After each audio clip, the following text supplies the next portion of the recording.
Hi, beloved. I wanted to share with you about drinking and flowing.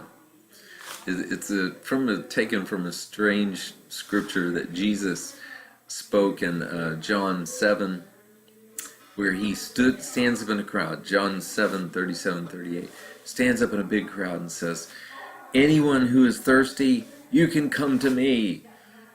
For the scripture says, rivers of living water will flow from your heart if you drink from me."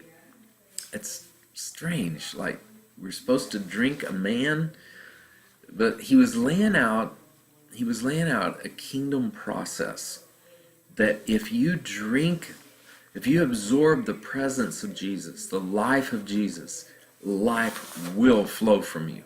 It's inevitable. So that's what I mean by drink and flow. You drink him in, life flows out of you. It's almost like a spiritual physics. It's a law of spiritual physics. It's inevitable. If you drink in Jesus, life flows out of you. And in fact, you can use it as a measurement. How much life is flowing out of you? If not much life is flowing out of you, then you haven't been drinking enough. You may be spiritually dehydrated, and you need to go get a big gulp of Jesus. And that's what he's talking about. You know, King David, as great as he was, an amazing worshiper, he had his dry times. And in Psalms 42:2, he says, "My soul thirsts for God, for the living God." Where would you get living water but from a living God? My soul thirsts. I'm thirsty for God. So how did he get that need met?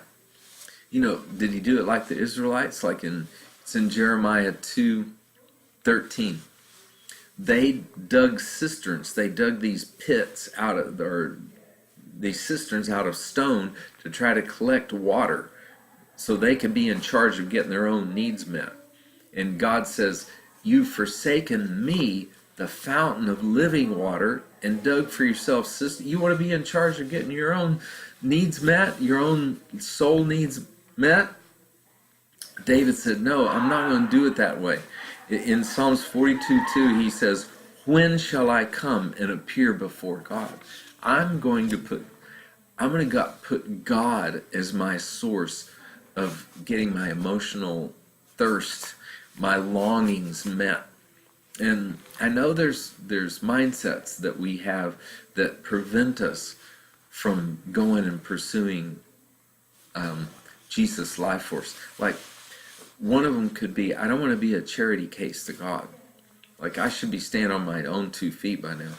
Oh, beloved, we need the flow of his life like the deer needs the flow of the water brooks. Psalms 42. So, or we might think, well, I feel so unworthy. I haven't really been following God the way I should. And Jesus says back to you, you'll never be worthy. That's why I paid. Isaiah 55:1. Everyone who's thirsty, come here and drink. Even if you don't have money, I paid for this. It's an expensive price that he paid for you to have access to his river of life.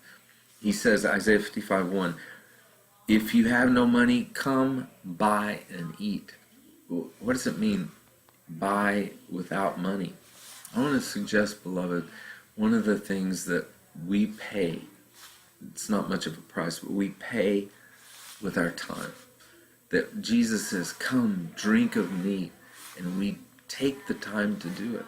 And even today, you can feel that tug on your heart where he's saying, come on, would you come away soon?